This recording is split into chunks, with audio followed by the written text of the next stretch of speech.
Yesus, Kau berarti bagiku. Oh, Yesus, Yesus, Kau segalanya bagiku. Sambil kita bangkit berdiri, kasih tepuk tangan yang paling meriah buat Tuhan Yesus.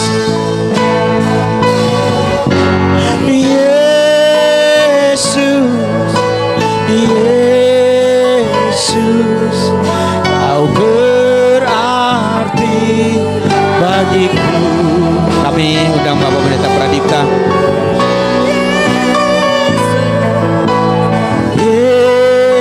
Yesus, Kau segalanya. Panggil nama Yesus, Yesus, Kau berarti bagiku. Oh, Yesus, Yesus, Kau segalanya, Kau segalanya, Kau segalanya, Kau segalanya, Kau segalanya bagiku. Kita berikan kemuliaan bagi nama Tuhan Yesus Kristus. Haleluya, haleluya. Terima kasih Bapa di surga, Allah yang baik. Kami bersyukur kalau hari ini ada Tuhan. Kami percaya Tuhan Yesus baik dalam hidup kami. Apapun yang kami alami, perjalanan hidup kami Tuhan, baik sedih maupun senang, kami percaya Tuhan Yesus tetap baik dalam hidup kami Tuhan. Kalau kami ada sampai hari ini, kami boleh kembali memuji, memuliakan nama-Mu Tuhan. Itu semua karena rencana Tuhan yang ajaib dan indah dalam hidup kami. Urapi setiap kami Tuhan, lebih lagi siang hari ini kami ingin sama-sama duduk diam belajar firman Tuhan. Kami percaya firman Tuhan berkuasa dalam hidup kami, melebihi apapun yang kami punya, melebihi apapun yang kami percaya Tuhan. Karena firman Tuhan adalah dasar kebenaran dalam hidup kami. Kami percaya siang hari ini kami dikuatkan, kami belajar hal yang baru.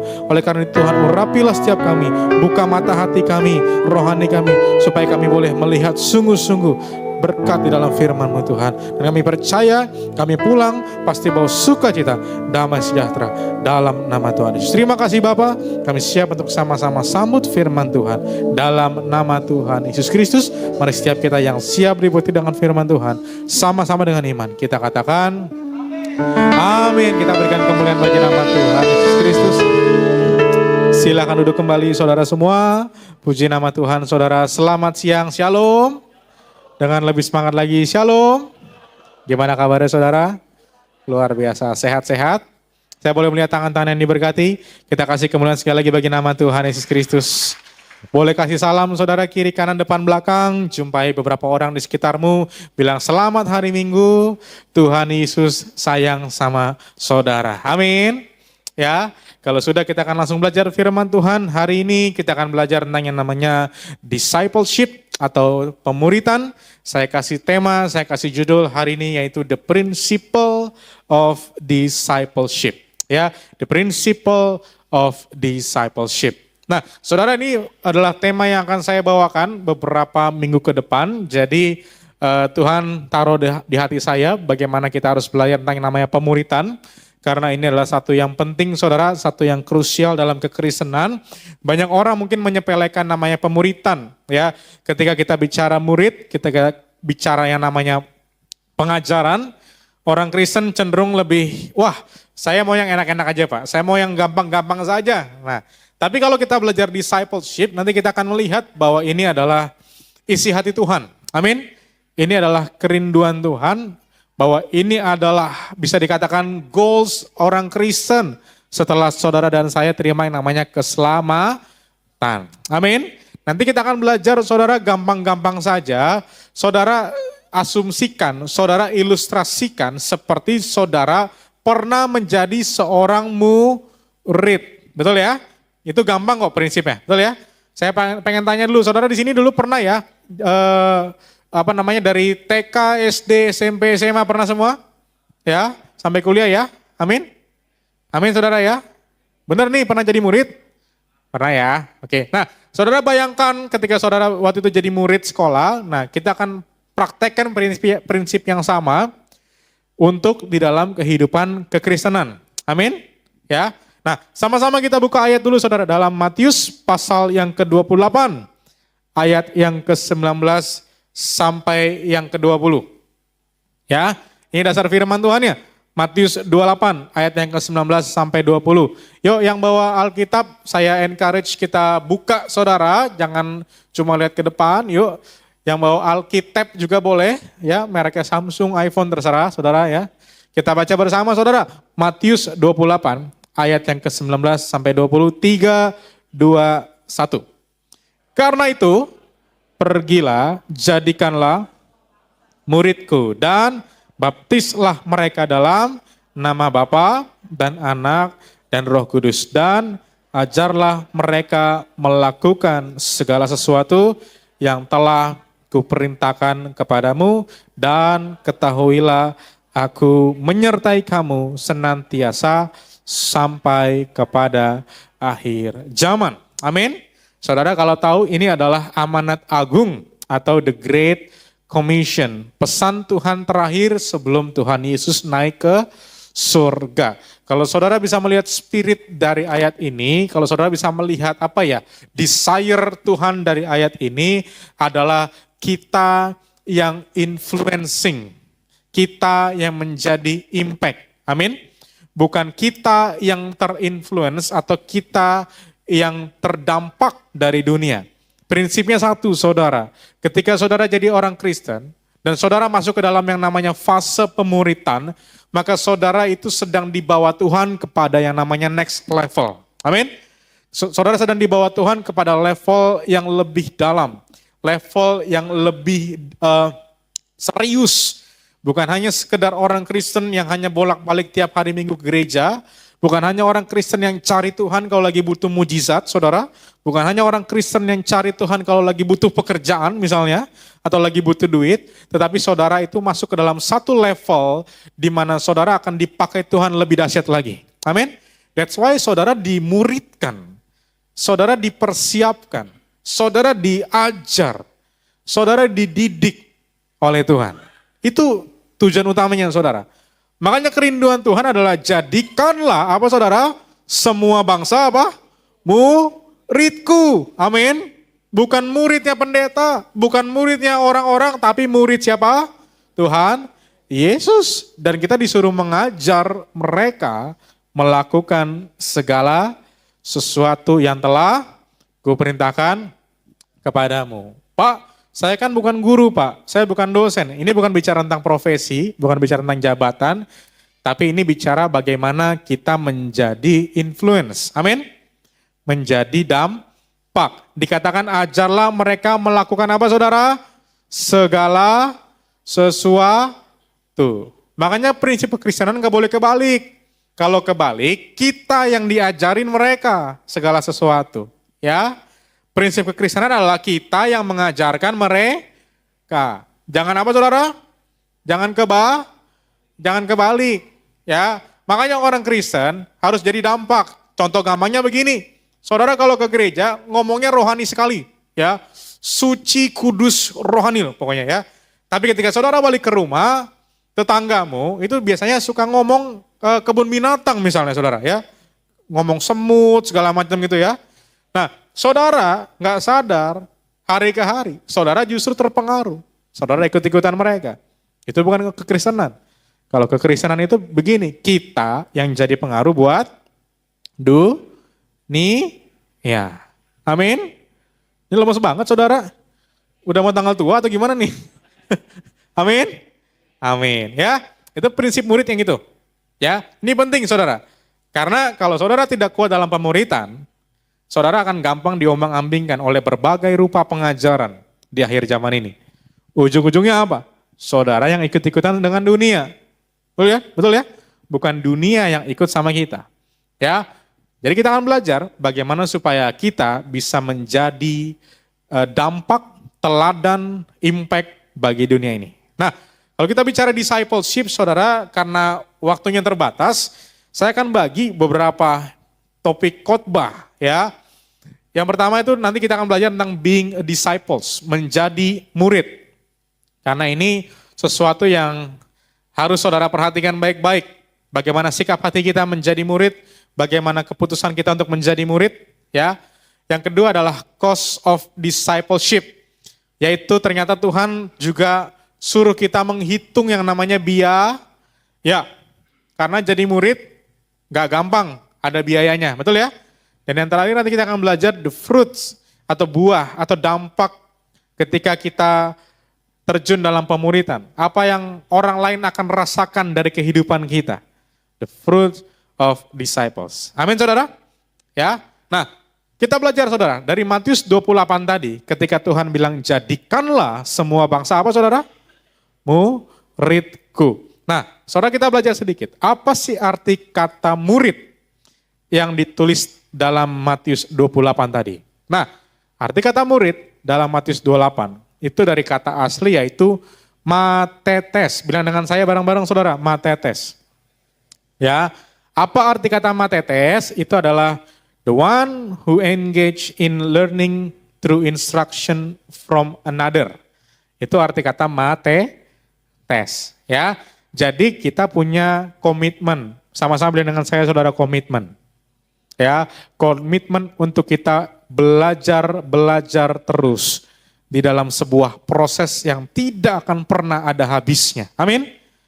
Untuk kita belajar dari satu pribadi yang tentu namanya adalah siapa saudara?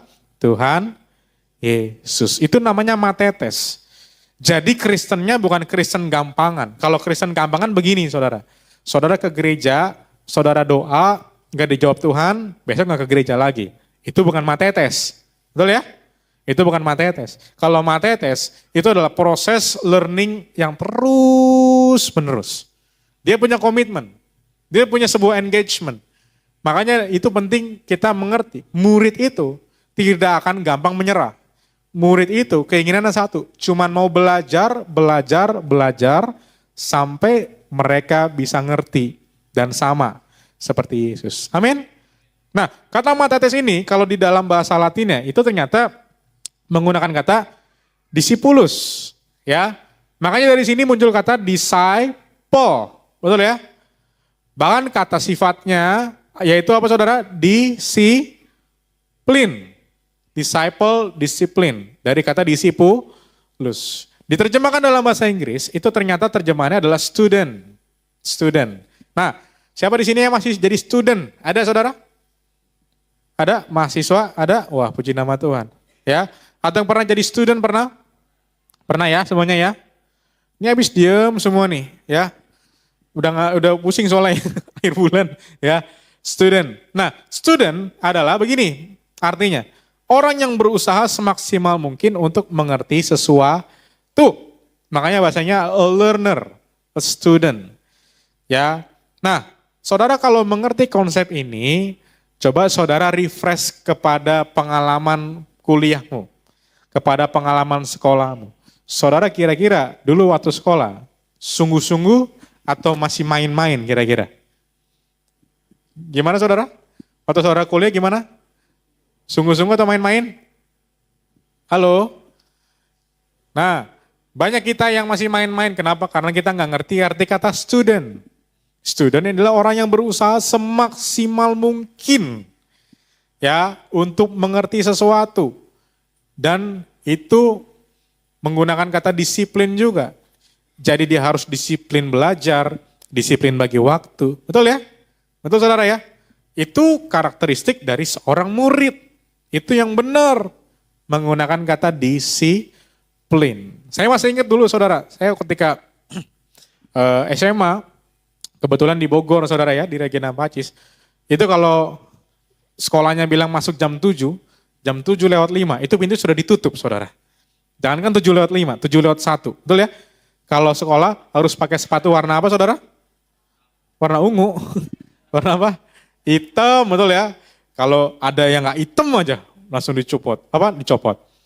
Itu harus rapi semua, rambut nggak boleh gondrong ya. harus semuanya rapi. Celana harus di atas lutut. Kalau yang perempuan harus di bawah lutut. Wah, sangat disiplin. Sangat disiplin. Tapi itu benar. Kenapa? Karena ternyata itu arti kata dari student. Discipulus. Nah, sama saudara, ketika kita beranjak dewasa dalam dunia perkuliahan, saudara serius atau maksimal nggak ketika belajar? Apa saudara ketika ke kampus nggak ngerti, ujung-ujungnya saudara mabar. Saudara tahu mabar? Main bareng ya, atau makan bareng. Biasanya main tuh Mobile Legend, sama teman-teman kampus. Akhirnya IPK-nya di bawah saudara ya. Susah, lulusnya empot-empotan. Pernah mengalami begitu? Karena student pada dasarnya, pada pengertian aslinya, itu adalah orang yang sungguh-sungguh belajar. Bahkan dia sangat-sangat mengorbankan waktunya. Dia hari-hari ada mungkin di perpustakaan saudara. Wah itu dia benar harus ngerti apa yang dia pelajari. Amin saudara? Ya. Nah saudara coba ambil pengertian ini, nanti kita praktekkan pada pengertian murid Kristus. Amin? Ya. Jadi kalau saudara ngerti arti kata student, ngerti arti kata murid, ketika saudara belajar di dalam nilai-nilai kebenaran, ya, saudara harus praktekkan dengan prinsip yang sama. Amin. Saudara harus mati-matian ngerti. Bilang dengan saya saudara, mengerti. Ya, nggak boleh cuman ke gereja, dengar, masuk kiri, keluar kanan. Itu yang sering terjadi, betul? Ya. Ketika keluar dari pintu ini, ditanya sama orang, tadi pendetanya khotbah apa? Matetes tuh apa matetes ya? Saudara Ibu Tetes kayaknya saudara ya. Betul? Ya. Makanya saya encourage saudara ke gereja itu, kalau bisa bawa catatan bagus. Kalau mau difoto bagus, ya. Kalau mau dipelajari lebih bagus lagi. Nyampe rumah diulang, dipelajari, direnungkan. Itu baru namanya matetes. Amin. Ngerti sampai semaksimal mungkin. Supaya saudara, kalau bahasa Jermannya, firman Tuhan sampai ngelotok saudara. Amin. Sampai benar-benar ngerti. Ya, itu baru yang namanya matetes. Kalau saudara perhatikan cara hidup jemaat pertama, awal-awal. Itu mereka tiap minggu kumpul sama teman-temannya. Itu nanti saya akan bagikan ya minggu depan ya. Being a disciple itu gimana sih caranya? Mereka ajak tuh teman gereja. Ya, saudara kalau pernah nggak saudara ngajak jemaat nih, teman gereja. Ke rumah yuk ngapain? Kita bahas firman Tuhan. Nah pernah gitu nggak saudara? Pernah nggak? Kayaknya 1:1000 ya, betul ya? Yang ada ketika saudara ngajak teman pelayanan itu yuk, ngumpul yuk ngapain? Ngopi-ngopi lah di Starbucks gitu ya. Betul ya? Betul ya?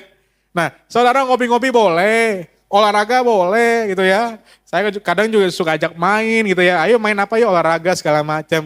Tapi pernah nggak kita ajak teman kita, pelayanan atau teman gereja, bahas yuk. Bahas apa nih? Matius pasal 6 misalnya gitu ya. Belajar gitu. Itu pemuritan awal-awal kayak begitu saudara. Makanya nggak heran saudara mereka ditaruh di tempat apa namanya itu gladiator, mereka nggak takut. Dihadapin sama beruang, dihadapin sama singa, mereka nggak takut. Mereka ketemu sama tentara Romawi, mereka nggak takut. Kenapa? Karena mereka sungguh-sungguh jadi apa saudara? Matetes, murid, kuat dalam firman. Amin? Amin saudara? Amin, makin lemes nih saudara. Salah khotbah kayaknya saudara. Amin? Ya. Nah, kita belajar saudara, satu hal yang penting.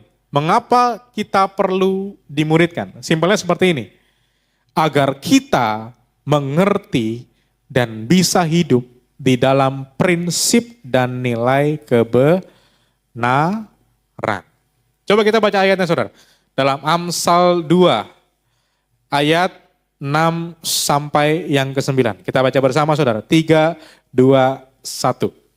Karena Tuhanlah yang memberikan hikmat. Dari mulutnya datang pengetahuan dan kepandaian. Ia menyediakan pertolongan bagi orang yang jujur, menjadi perisai bagi orang yang tidak bercela lakunya, sambil menjaga jalan keadilan dan memelihara jalan orang-orang yang setia. Maka engkau, sama-sama baca saudara, akan apa? Mengerti tentang kebenaran, keadilan, dan kejujuran. bahkan setiap jalan yang baik. Wow, keren ya. Ayat ini powerful banget saudara. Kenapa? Karena Tuhan bilang kalau kita jadi murid, kita belajar dari sumber dari segala sumber yaitu Tuhan Yesus, maka engkau akan apa saudara? Mengerti. Betul ya? Bukankah tujuan seorang murid itu supaya ngerti? Betul? Maka engkau akan apa saudara? Mengerti. Apa yang akan kita ngerti? Yaitu pertama kebenaran. Yang kedua apa saudara? Keadilan, kejujuran. Dan ini yang menarik yaitu setiap jalan yang baik. Amin. Seorang murid, dia akan mengerti mana yang benar, mana yang salah. Karena tujuan dari seorang murid itu adalah belajar untuk mengerti sesuatu. Betul ya? Contoh paling gampang. Saudara waktu SMA belajar matematika tujuannya buat apa? Supaya apa saudara? Supaya bisa apa? Berhitung. Kalau udah gede udah bisa tuh pakai buat ngitung duit saudara. Betul ya? Buat berhitung. Betul ya? Saudara dulu belajar bahasa Inggris contohnya buat apa? Supaya apa? Supaya kita bisa mengerti. Bisa berbicara bahasa Inggris, betul?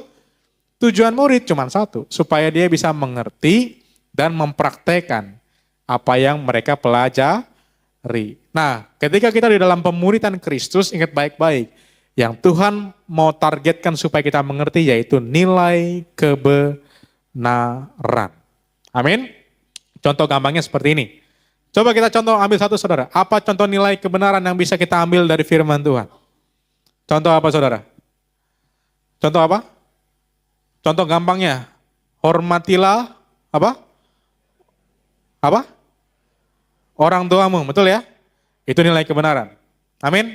Yang kedua, contoh gampangnya, suami dan istri yang sudah dipersatukan Allah, tidak dapat apa saudara? Diceraikan oleh manusia. Saya pengen tanya sama saudara, praktek dua nilai itu gampang atau sulit? Hah? Gampang atau sulit saudara? Wush, langsung diam semua ya. Gampang atau sulit? Sulit-sulit gampang. Gampang-gampang sulit atau sulit-sulit gampang nih? Sulit ya? Betul? Nah makanya that's why you need to be a disciple. Saudara perlu jadi murid. Sama ketika saudara di sekolah, kelas 1 SD, belajarnya 1 tambah 1 sama dengan berapa? Dari yang gampang-gampang dulu, betul ya? Lama-lama kelas 2, kelas 3, sampai terus saudara akan mulai belajar yang lebih sulit. Dari pangkat, kuadrat, betul ya? Faktor dan lain-lain, betul saudara? Betul ya? Sama, ketika saudara tahu yang namanya prinsip kebenaran, ketika saudara belajar awal-awal, sulit. Tapi ketika kita memutuskan jadi murid, saudara pasti tujuannya satu, supaya saya bisa mempraktekkan, mempelajari nilai kebenaran itu dalam hidup saya. Amin. Amin. Jadi jangan jadi Kristen, jangan cuma ngejar ya hal-hal yang sementara.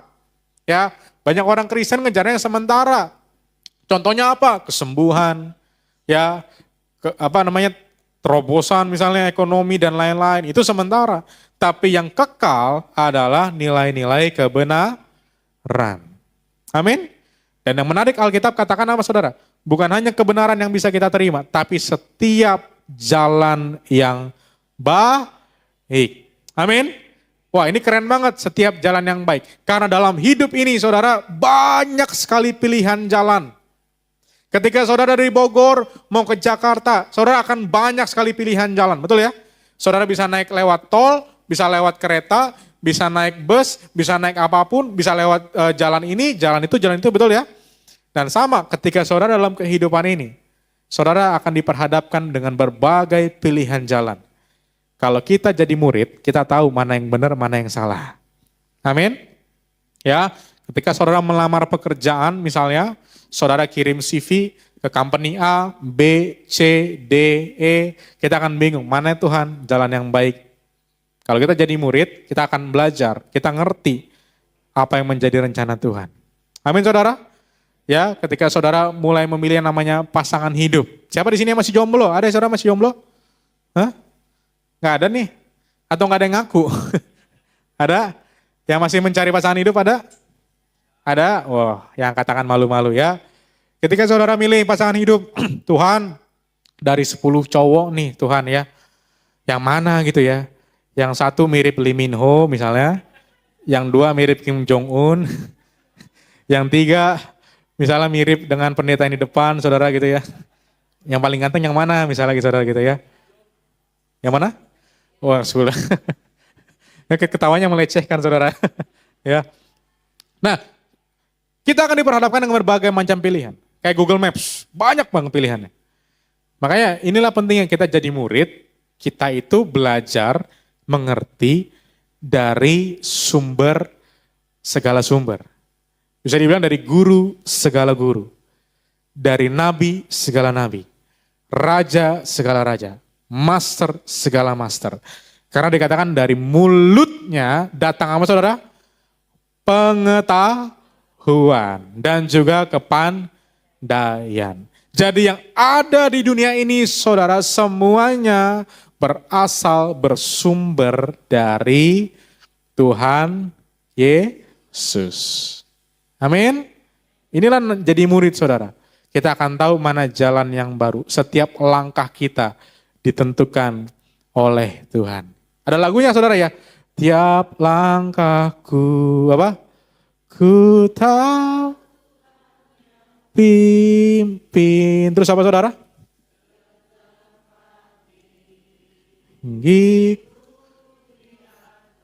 Nya. Terus hingga aku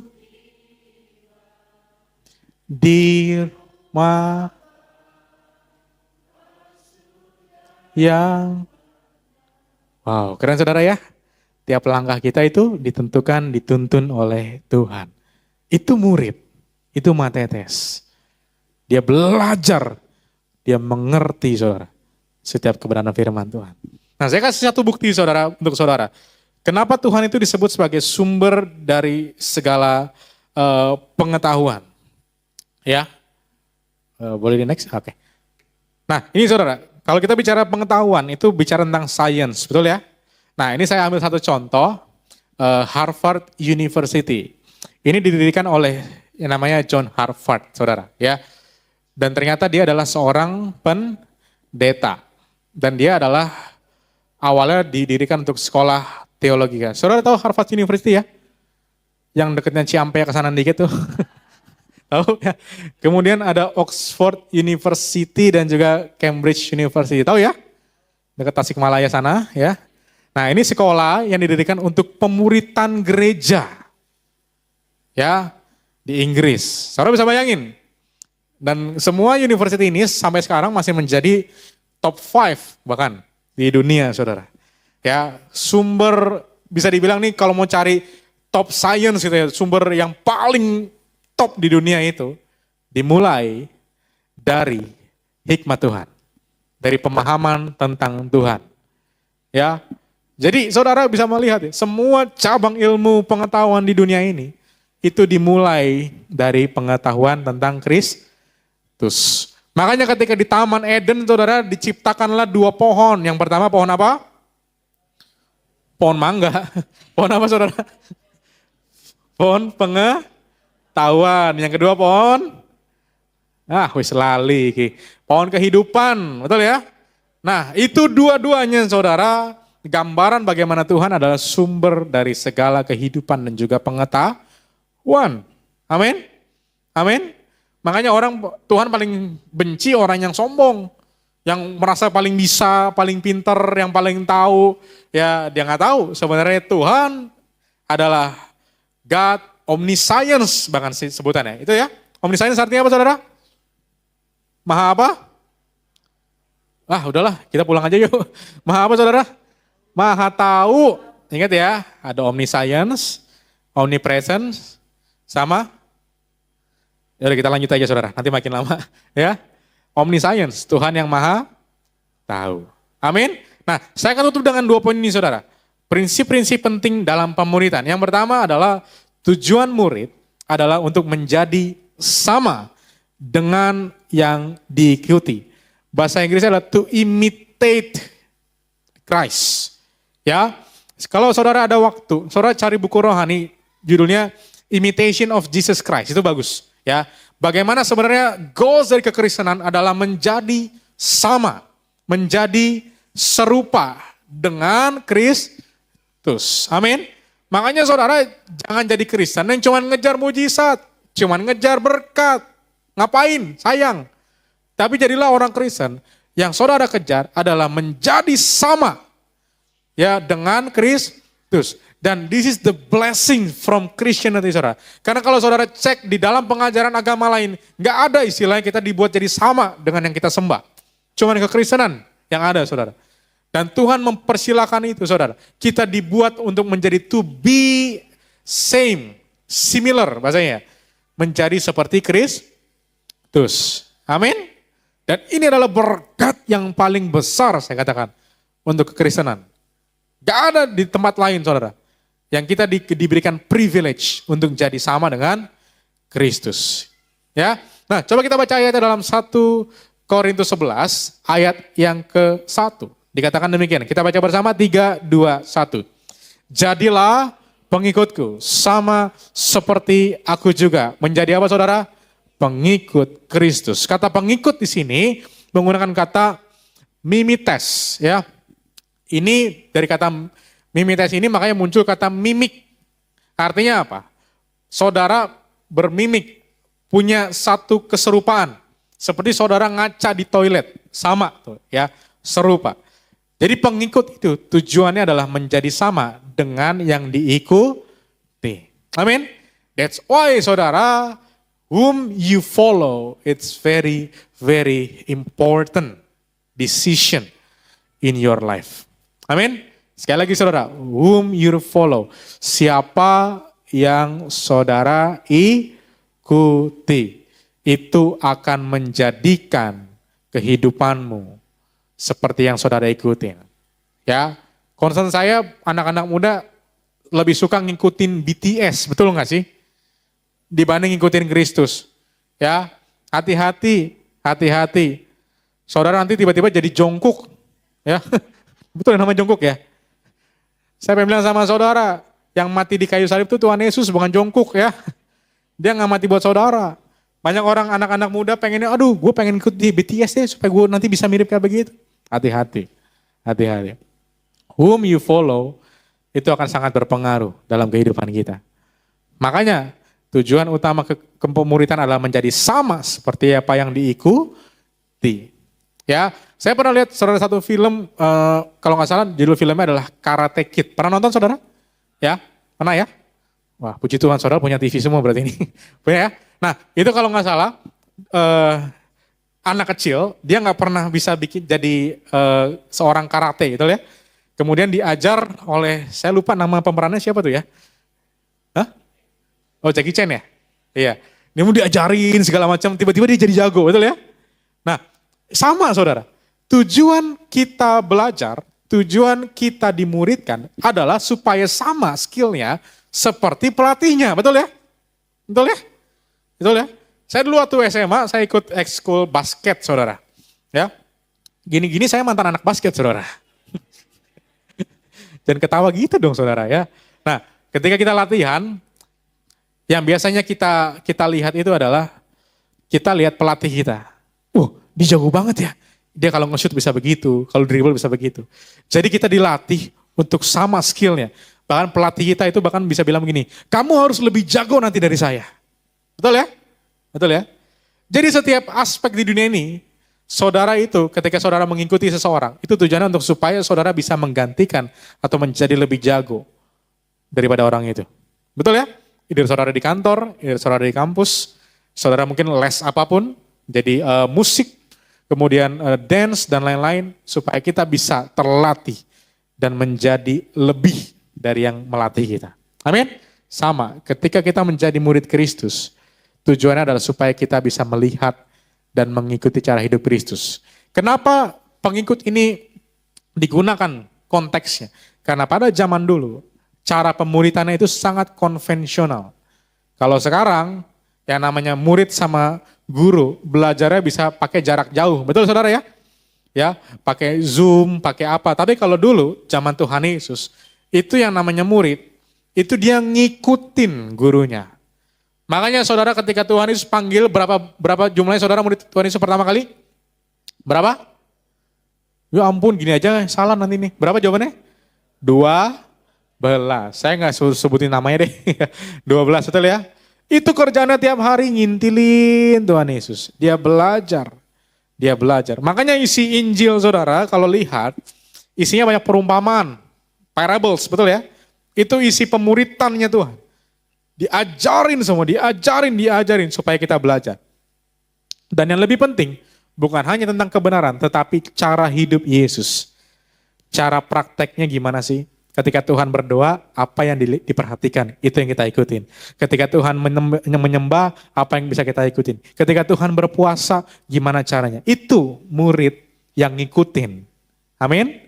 Ya, saya berharap saudara menjadi matetes itu ngikutin cara hidup Kristus. Dengan cara apa? Bible, belajar, minta tuntunan Roh Kudus supaya kita menjadi sempurna seperti Kristus. Amin. Dan yang kedua, yang terakhir saudara, prinsip penting dalam pemuridan. Murid itu dipanggil untuk sebuah visi Tuhan yang lebih besar.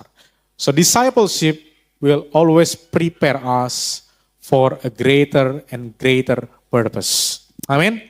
Jadi kalau kita bicara discipleship, itu tidak pernah bicara sesuatu yang mudah. Tidak pernah bicara sesuatu yang gampang. Tidak pernah bicara sesuatu yang gitu-gitu aja. Karena saya pernah bilang ya, karakteristik dari vision apa saudara? Pasti sesuatu yang lebih sulit. Sesuatu yang lebih besar. Amin. Ya, ketika Tuhan memberikan visi bagi bangsa Israel, masuk tanah perjanjian, ya, bukan tiba-tiba masuk tanah perjanjian, kita masuk. Enggak, mereka harus perang dengan 31 raja, betul? Bahkan pertama-tama mereka harus ketemu dengan namanya tembok Yeriko. Jadi vision is always harder than we think, pasti gitu. That's why saudara ketika kita dipanggil kepada sebuah discipleship, saudara akan mengalami jalan yang lebih sulit. Ya, nanti kita akan bahas minggu depan, cost-nya itu apa, biayanya itu apa, untuk kita bisa menghadapi jalan ini. Amin. Kita baca ayat terakhir yuk dalam Matius pasal yang keempat ayat 18 sampai yang ke-20. Kita baca bersama 3, 2, 1. Dan ketika Yesus sedang berjalan menyusur danau Galilea, ia melihat dua orang bersaudara, yaitu Simon yang disebut Petrus dan Andreas saudaranya. Mereka sedang sebab mereka penjala ikan. Yesus berkata kepada mereka, mari ikutlah aku, dan kamu akan kujadikan penjala manusia. Dan mereka pun apa saudara? Segera meninggalkan jalannya dan mengikuti dia. Saya akan tutup dengan cerita ini saudara. Ini adalah cerita ketika Tuhan Yesus memanggil 12 murid pertamanya Tuhan Yesus. Ya, coba kita ngerti sedikit ceritanya saudara. Ketika Yesus sedang berjalan menyusur Danau Toba saudara ya. Oh bukan, Danau Galilea ya. Kalau Danau Toba muridnya Ucok gitu ya. By the way saudara, Danau Galilea sama Danau Toba itu sama. Amin lagi saudara. Begini saya jelasin sedikit saudara. Kalau saudara mungkin pernah ke Israel ya. Danau Galilea itu bentuknya kayak mangkok. Ya, dia danau yang dikelilingi oleh dataran tinggi kiri kanannya. Makanya ada khotbah di bukit, betul ya?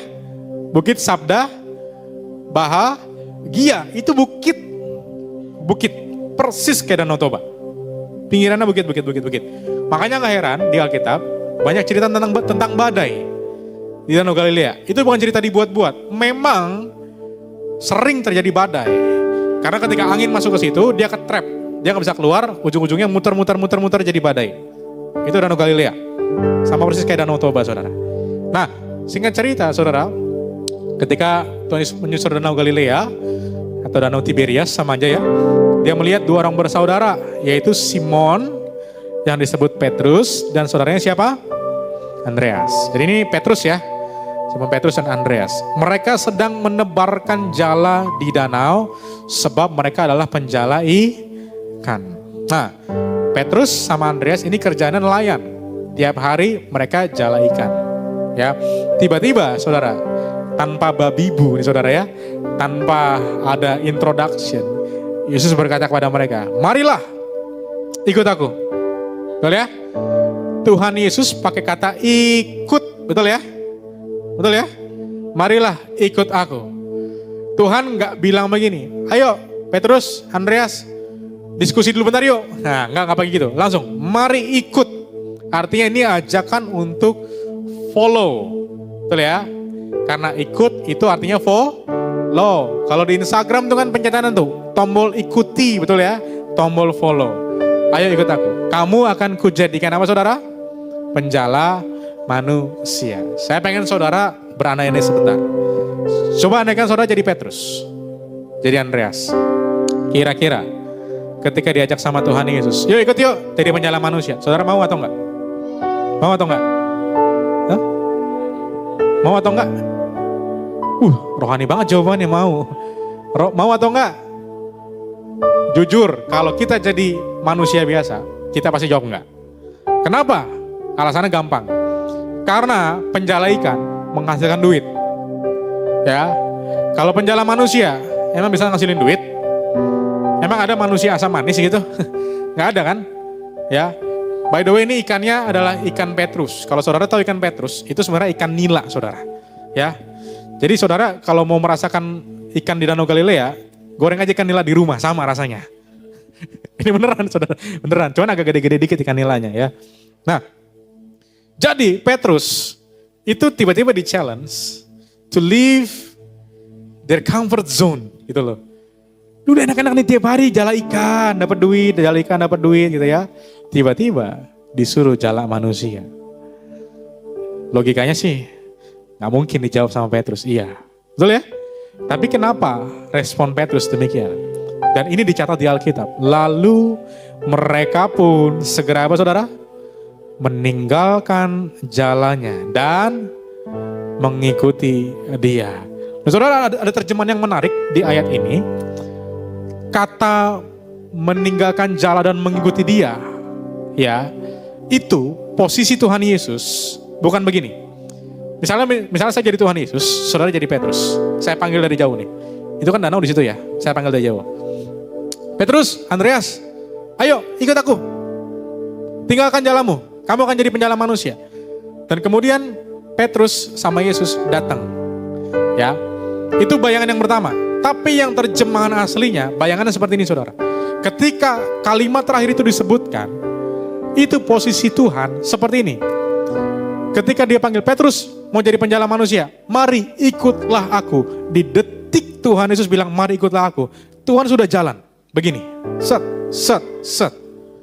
Jadi apa yang mau saya sampaikan saudara? In a second, God's calling itu harus butuh jawaban. Makanya saya paling gak mau orang Kristen itu lama jawab tentang untuk God's calling mereka. Yuk pelayanan yuk. Nanti deh Pak, tunggu anak saya gedean. Yuk pelayanan yuk. Nanti deh Pak, saya tunggu saya belajar musik. Karena kalau saudara ngerti God's calling, karakteristiknya, Tuhan itu sambil jalan. Betul ya? Bayangin kalau Petrus sama Andreas telat 5 menit, Tuhan sudah hilang, udah pergi. Jadi yang dilakukan oleh Petrus sama Andreas ketika mari ikutlah aku. Ketika langkah pertama Tuhan Yesus mulai jalan, itu Petrus langsung buru-buru lepasin jalannya. Dia ikutin langkah Tuhan Yesus yang sudah maju di depan. Itu terjemahan aslinya seperti itu saudara. Makanya kadang kita suka salah mengerti. Tuhan Yesus dengan asik nunggu gitu ya. Bahkan disuruh, kan kita kan suka gak sopan sama Tuhan kadang, betul gak ya? Ya, Tuhan disuruh nunggu sejam, 2 hari, 3 hari, bahkan sebulan, betul ya? Yuk, baca Alkitab yuk, ntar deh Tuhan gitu ya.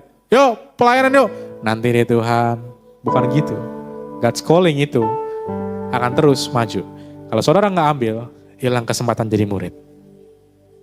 Amin? Dan Petrus pada saat itu, he never think about what's going on in the future. Dia nggak tahu sama sekali. Yang dia tahu cuma satu. Ya udahlah, kalau gue ikut Tuhan, pasti sesuatu yang besar Tuhan akan kerjakan. Amin. Itu matetes, saudara. Itu matetes kayak gitu kualitasnya. Saya tutup dengan ini, saudara. Say yes for God's calling. Jalani proses menjadi murid Kristus. Tetaplah bertekun dalam pengajaran agar hidupmu dapat dipakai untuk rencana Tuhan, rencana ilahi yang jauh lebih besar. Amin. Ya, orang yang kuat dalam pemuritan levelnya nggak akan gampangan. Kenapa Tuhan pilih pakai Paulus? Kenapa Tuhan pilih pakai Petrus? Kenapa Tuhan pilih pakai Yohanes? Kenapa Tuhan pilih pakai Yakobus? Karena mereka mau belajar, dimuridkan, diproses. Supaya apa saudara? Ketika ada rencana Tuhan yang besar, itu bisa diaplikasikan dalam kehidupanmu. Amin. Saudara mau nggak di tempat ini mengalami rencana Tuhan yang besar? Siapa yang mau? Mau semua ya? Mau semua ya? Kuncinya satu saudara. Ketika Tuhan panggil, dimuridkan, jawabannya cuma satu. Yes Lord, I will follow you. Bahkan ada istilahnya no turning. No turning apa saudara? No turning back. I have decided to follow Jesus and no turning back. No turning back. Betul ya? Amin saudara? Saudara mau gak no turning back? Amin? Mau?